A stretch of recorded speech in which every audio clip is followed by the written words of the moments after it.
Private, public and global enterprises, ये जो part है ये खास करके आएगा अंडर कंपनीज। हमने जब लेसन नंबर 2 में देखा था, we have seen different types of organisation. इसमें सोल प्रोप्राइटर देखा था, फिर हमने पार्टनरशिप देखा, उसके बाद कोऑपरेटिव सोसाइटीज़ और जॉइंट स्टॉक कंपनीज और हिंदू अनडिवाइडेड फैमिलीज़। ये जो कंपनी का सेक्शन है, it falls under this section falls under companies, private, public and global enterprises. We are talking about private companies, public companies and global companies. Okay, we'll see that now. Private, public and global enterprises, these are the business enterprises comprising of the private, public and joint sector enterprises.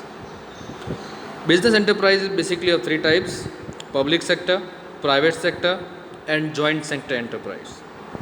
Now when I say public sector, it is controlled by central or state government. Private sector is controlled by individuals or group of individuals, private people, and joint stock enterprise is jointly managed by the government and the private individual.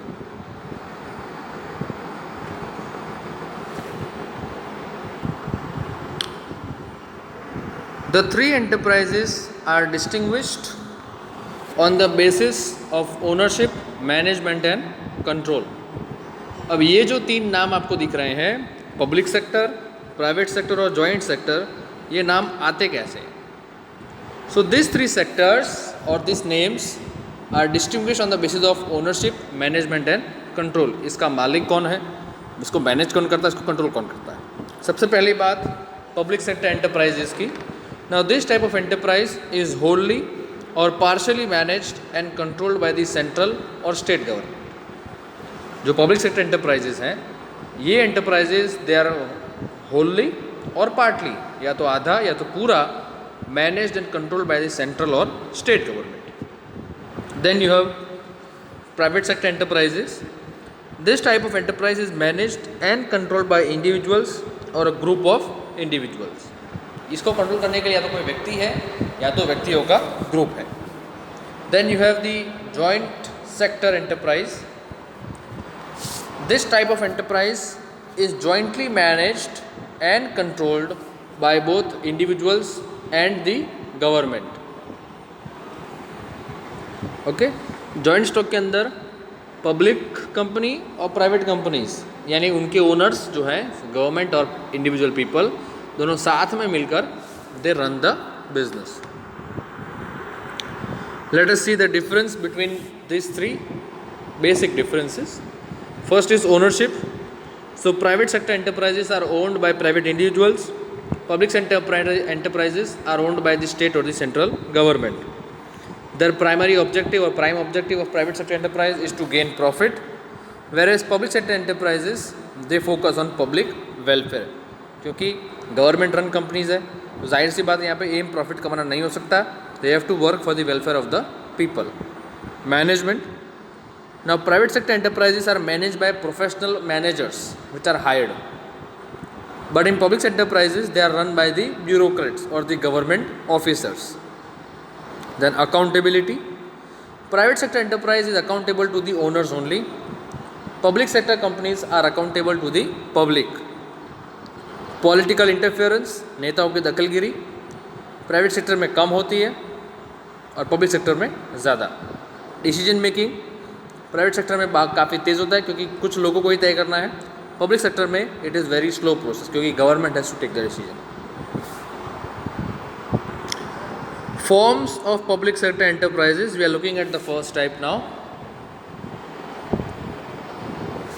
This is the diagram of the public sector enterprises. Basically there are three types of undertakings under public sector enterprises. These are departmental undertaking, statutory corporation and government company. We'll see them one by one now. Firstly, departmental undertaking, meaning such enterprises work directly under the ministries of the government with no separate legal existence. They have a high degree of accountability towards the public. अब ये जो enterprise होंगे they will work directly under the ministries of the government. हर सरकार के अंदर अलग अलग मंत्रालय होते हैं, right. So this companies function under various ministries. They have no separate legal existence and they have a high degree of accountability towards the public. इनकी जवाबदेही बहुत ज़्यादा होती है. Features. The following are the major features of departmental undertakings. Firstly, these enterprises are provided funds from the annual budget and the treasury of the government of India. जितने भी ऐसे DUs हैं, DU यानी departmental undertaking, will use a short form. ये जो DUs हैं, इनको जो फंड्स जो मिलते हैं वो देश के बजट में से इन्हें अलॉट होते हैं और सरकार के खजाने से. Secondly, the employ in this enterprise are the servants of the government as directed by the IAS. Usually an IAS officer is the general manager or MD of this company or these departments, and all the employees are the servants of the government. Thirdly, these enterprises are regarded as the subdivision of the government. They are under the direct control of the concerned ministry. इनका कोई separate legal existence नहीं होता है. ये government के sub division माने जाते हैं और ये किसी न किसी कंसर्न मिनिस्ट्री के कंट्रोल में होते हैं. This enterprises are liable to the ministries that manage and control them. इनकी जो लायबिलिटी है वो किसके प्रति है? To those ministries which manage and control them. Fifth, this enterprises are subject to government audit as applicable to other government activities. इनका जो auditing होगा वो कौन? सरकार खुद करेगी. Okay, similar to other government activities. Let us look at the merits and demerits. Firstly, the merits or advantages. It is easy to form, high degree of public accountability, it is the source of income for government, optimum or proper resource utilization, maximum degree of control by the government. इसके demerits क्या है? Intervention from ministries, मंत्री और मंत्री के मंत्रालय की दखलगिरी. Second, red tapeism, यानी there is a line to everything. We'll come to that. Third, lack flexibility in operations. They cannot decide on their own. Then conservative approach. They will not be ready to adopt the new changes, and it is unresponsive to the needs of the general public. Let us see the merits.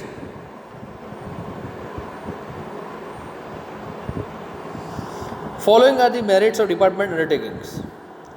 Firstly, they are set up under an act of parliament and hence are easy to form. इनको खड़ा करना काफ़ी आसान है. बस you will have to set up them under the act of parliament because and is easy to form. Secondly, as these enterprises work directly under the ministry of the government, they have a high degree of public accountability. इनकी जवाबदेही ज़्यादा क्यों होती है? क्योंकि ये किसी ना किसी मंत्रालय के डायरेक्टली उसके अंडर में काम करते हैं, इसी कारण से. Thirdly, the revenue earned by these enterprises directly goes to the government treasury and therefore is a source of income for the government. जब हमने थर्ड मेरिट याद किया, देखा था that is the source of income for the government. वो कैसे? कि वहाँ से जो भी इनकम होती है, रेवेन्यू जो भी जनरेट होता है, वो सारा का सारा सीधा गवर्नमेंट ट्रेजरी में चला जाता है. Fourth, strict accounting and auditing controls ensure optimum utilisation of resources. यहाँ पर रिसोर्सेज का पूरा इस्तेमाल, सही इस्तेमाल, द बेस्ट यूज़ उसका इसलिए हो पाता है क्योंकि ऑडिट करने का सिस्टम और अकाउंटिंग का सिस्टम काफ़ी स्ट्रिक्ट है. Fifth, this enterprises have maximum degree of control by parliament as they are set under an act of parliament. और इन पर नज़र किसकी रहेगी? पार्लियामेंट की खुद की, क्योंकि इनके पार्लियामेंट के द्वारा ही बनाया गया है. Okay. The limitations. Following are the limitations of departmental undertakings. Firstly, these enterprises face intervention from the concerned ministries that control and manage them. पहली चीज़ क्या है? इनके अंदर दखलगिरी बहुत होती है. जितने भी कंसर्न मिनिस्टर्स होंगे और उनकी मिनिस्ट्री के जो ऑफिसर्स होंगे वो इसमें लगातार इसमें इंटरफेरेंस करते रहते हैं ताकि इसको कंट्रोल कर सकें. Secondly, the operations of this organisations often involve red tapism. Now when I say red tapism, इसका मतलब है in the form of tedious paper work and excessive regulations before the actual official action is taken. कुछ भी काम करना हो, there is a lot of paper work to do, बहुत सारे फॉर्म्स भरने पड़ेंगे, फॉर्मेलिटीज़ बहुत सारी होती है, ऐसे रूल्स होते हैं कि जब तक वो कोई काम कर सके उससे पहले से हमको पूरा करना होता है. तो red tapism becomes a barrier. Thirdly, now because these enterprises are strictly under the control of ministries, they are not independent in any form of decision making and therefore lack flexibility in operations. The third demerit or limitation is that they lack flexibility in operations. They cannot do anything on their own because they are strictly under the control of ministries.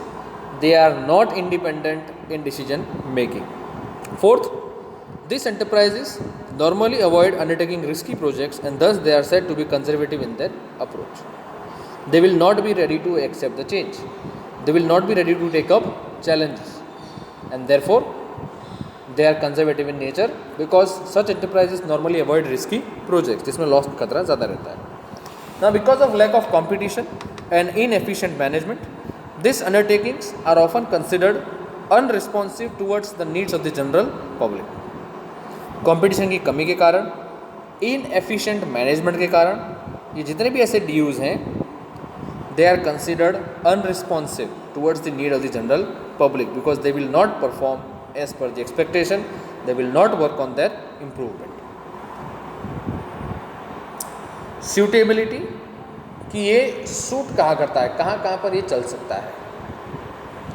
Firstly departments of projects where high secrecy to be maintain कि जहाँ पे आपको हर चीज़ को राज रखना पड़े वहाँ पर ये चीज़ चल सकती है क्योंकि it is directly under control. Secondly where the government wishes to practise a high degree of control over operations कि जहाँ पे सरकार को लगे नहीं ये चीज़ को हमें ही कंट्रोल करना है तो they can form a departmental undertaking ताकि उसको आराम से वो कंट्रोल कर सके.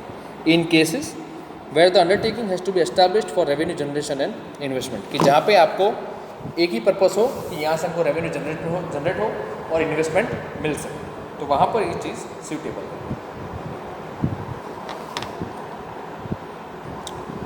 Then statutory corporations. Now it is formed by passing a special act of parliament. It is an initiative of private enterprise having the powers of the government. ये corporation क्या होता है कि ये भी एक स्पेशल एक्ट ऑफ पार्लियामेंट के द्वारा बनाया जाता है. इसका इनिशिएटिव जो है कोई प्राइवेट फर्म अपने हाथ में लेती है जिसे गवर्नमेंट पावर्स देती है. इसके features,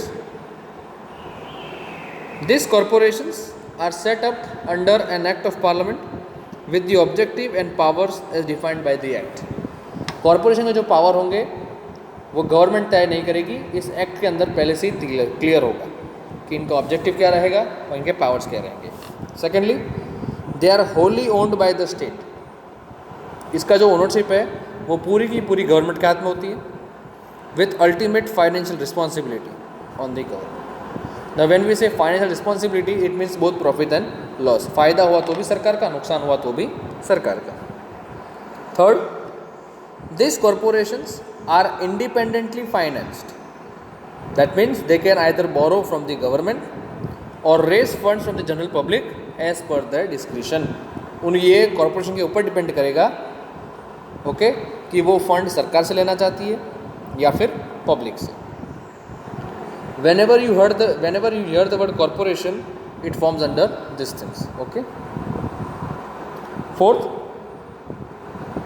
the employees of these corporations are not governed by any rules or regulations of the government. इनके रूल्स अलग होते हैं, गवर्नमेंट के रूल्स इन पे काम करते नहीं. Fifth, these corporations are independent corporate bodies. They can be sued by others as well as can sue others and can enter into legal contracts with their own names. यानी इन corporations की अपनी खुद की identity है, ये अपने नाम से लीगल कॉन्ट्रैक्ट्स कर सकते हैं, ये किसी पे केस कर सकते हैं और इन पे भी कोई केस कर सकता है. These corporations are not subject to accounting and auditor procedures of the government. जैसा हमने ड्यू में देखा कि government follows a strict policy of auditing and accounting for this undertakings, but in corporation they are not subjected to accounting and auditing procedures of the government. They have different auditing procedures. Let us see the advantages and disadvantages or the merits and demerits. Merits, it is highly operational flexibility free from government interference, instrument of economic development, independently make their own policies, independently recruit desired personnel. Demerits: corrupt practices, monopoly prices, delay in decision making, government interference, and high government interference. Firstly, let us see the merits in detail. These corporations enjoy high operational flexibility, independence, यानी ये चाहे वैसे अपना काम कर सकते हैं, कोई रोक टोक इन पे होती नहीं है. Secondly, they are free from undesirable control and interference by the government, and this is because they are funded independently. इन पे सरकार का किसी प्रकार का दखल नहीं होता और ना ही इन पे कोई कंट्रोल होता है, क्योंकि इनका जो फंडिंग है वो इंडिपेंडेंट होता है. They can raise their own funds. Thirdly, as these corporations are the initiative of private enterprises with the power of the government, they can be an important instrument of economic development. Usually corporations की जो शुरुआत होती है, ये जो ideas होते हैं, इसको इनिशिएट करता है प्राइवेट एंटरप्राइज. ठीक है, जहाँ पे उसको गवर्नमेंट उसको सपोर्ट देती है पावर के रूप में, और this corporations works towards the economic development. Fourth, as this corporations are autonomous in nature, यानी इनके खुद के रूल्स एंड रेगुलेशंस हैं, इन पे किसी का कंट्रोल नहीं है. They independently make their own policies and rules as per the powers given to them. ये इंडिपेंडेंटली अपने रूल्स बनाएंगी, अपनी पॉलिसीज बनाएंगी, उन जो उनके पावर्स मेंशन्ड है एक्ट में उस हिसाब से. They can independently recruit the desired personnel according to the requirements. सरकार से एम्प्लॉय मांगने की ज़रूरत नहीं है, they can recruit their own employees. जैसे कुछ फ़ायदे हैं वैसे कुछ लिमिटेशन भी है. Firstly, the operational flexibility is false in the sense that they are subject to too many rules and regulations by the government. जो हमने मेरिट में देखा कि फ्लेक्सिबिलिटी इन ऑपरेशंस, तो it is only on paper. This thing is not true because there are too many rules and regulations by the government, which is not told. Secondly, they face high government interference, especially in cases where a huge amount of money is involved. अगर बहुत ज़्यादा बड़ा amount है पैसों का तो government interference इसमें होके रहेगा, क्योंकि याद रहे they are ultimately owned by the state. Thirdly, corrupt practices while dealing with the public is one of the major problems faced by these corporations. They get into wrong practices of dealing. Okay. Fourth, necessary appointment of advisors by the corporation board curbs the freedom of these corporations and leads to delay in decision making process. अब advisers appoint करना compulsory होता है इनको. इसी कारण से क्या होता है कि जो बोर्ड के मेंबर्स होंगे या और एम्प्लॉयज़ जो हैं उनको फ्रीडम रहती नहीं है, उनकी फ्रीडम चली जाती है और इसकी वजह से डिसीजन मेकिंग प्रोसेस डिले हो जाता है. This corporations often enjoy a high degree of monopoly as result of which they may charge high prices. When we say monopoly, it means there is only one seller and many buyers, और it can be one seller, it can be one buyer and many sellers. But in this case monopoly का मतलब है they are the only person selling. जैसे railways has monopoly. ठीक है, price बढ़े घटे people will stick take trains, क्योंकि there is no other alternative to train. Right, no private company runs trains. So therefore this corporations they charge higher prices. Suitability, in cases where the undertaking requires certain powers that are defined under the act. ये suitable कहाँ पर है? ऐसे case में जहाँ पे you require certain powers as per the act. Secondly, in cases where regular grants are required by the undertaking, you require regular funding. Thirdly, in case where a combination of public accountability and operational autonomy is required. यानी ये वहाँ पर लागू हो सकता है कि जहाँ पे गवर्नमेंट की जो पॉलिसीज़ है अकाउंटेबिलिटी ऑपरेशन की, यहाँ पे लागू पड़ती नहीं, क्योंकि they are autonomous in nature. Government company,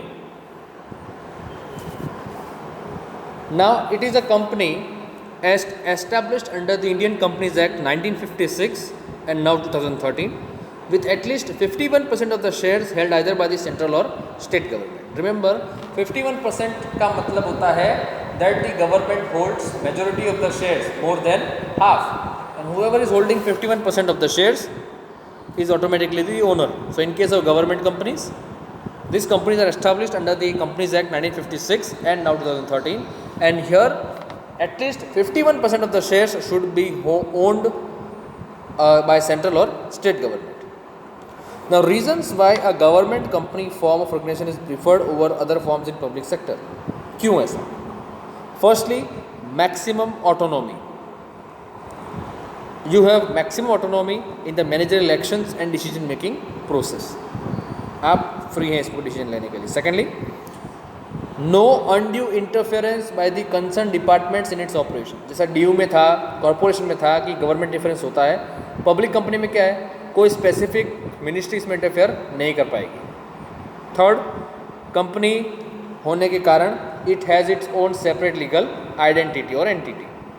D, provides goods and services at reasonable rates and at the same time also ensures fair marketing activities, क्योंकि they have to compete with other companies also. Therefore, they have to provide reasonable rates and also ensure that whatever market activity they are taking in are fair in nature. Features of government company. It is established under the Indian Companies Act of 1956.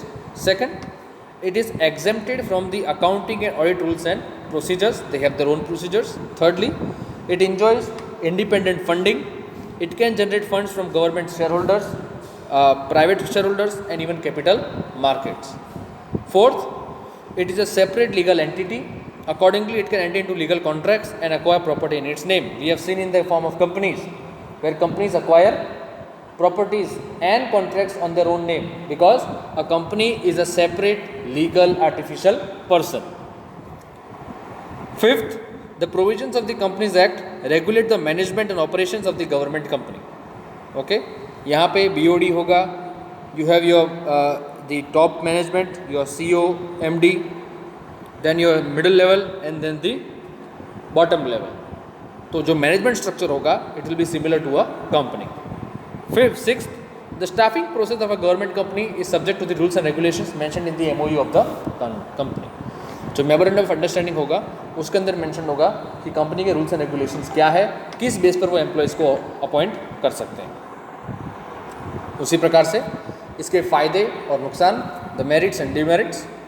Firstly, autonomy in business operations, legal entity on its own, free from undesirable government interference, easy formation, promote healthy business practices.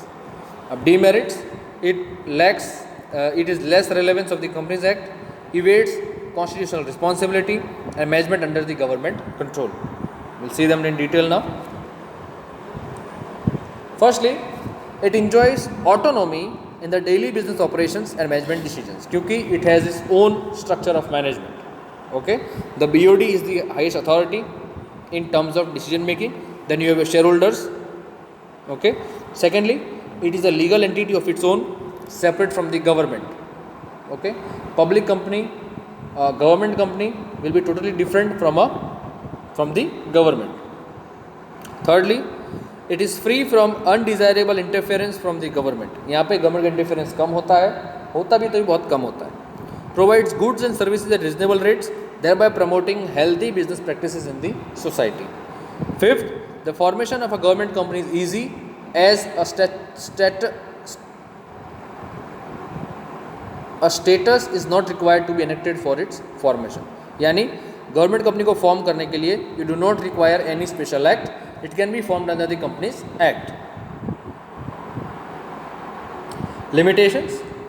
The provisions of the Companies Act do not stand much relevance in case of a government company. The government is the major shareholder in these companies. Companies Act का यहाँ पे खास असर देखने को नहीं मिलेगा, क्योंकि majority of the shares are held by the government, nearly 51%. Secondly, it evades constitutional responsibility despite the fact that it is funded by the government. इसको पैसा सरकार देती है ऐसी कंपनीज को, लेकिन फिर भी इनकी जो कॉन्स्टिट्यूशनल रिस्पॉन्सिबिलिटीज़ हैं towards the society, right, their accountability, they try to evade that, they try to remain below, ताकि इन पे किसी की नज़र न जाए. Thirdly, The management of a government company largely remains under the government control as the government is the sole or major shareholder. ये suitable कहाँ पर है? In cases where the government wants to exercise control over a private sector company, कि जहाँ पे ऐसा कोई sector हो कि जहाँ पे सरकार चाहे उसको पूरा कंट्रोल चाहिए, ऐसे केस में they can start their own company. Secondly, in cases where the government wants to collaborate with a private company, जहाँ पे सरकार को लगे नहीं हमसे नहीं हो रहा है, तो सरकार क्या करेगी? They would take help of a private company, they would come together and function. Thirdly, in cases where the projects are big and require government funding. Okay,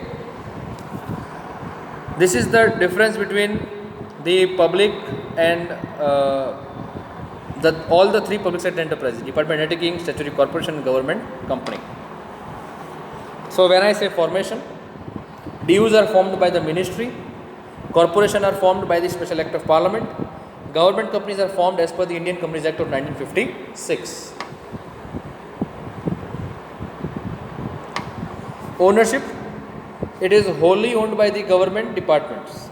Statutory corporations owned by the state, government company, at least 51% shares are owned by central or state government. Capital financing, इसका जो financing हो कैसे होगा? Department undertakings are allotted budget is allocated for them. They cannot borrow from the public. Corporations may borrow from the government and the general public. Government company may borrow from the government, private shareholders and the general public. Public accountability, DUs have high degree of accountability. Corporations. Then you have legal status. DUs, they are no separate entity, they are run by various ministries. Corporation are separate entity. Government company is also a separate entity. Suitability, कहाँ पर ये feasible है? तो DUs are suitable for public utilities and defense. Corporations are for commercial and industrial undertakings, and government companies for commercial and industrial undertaking that allow private capital participation. All right.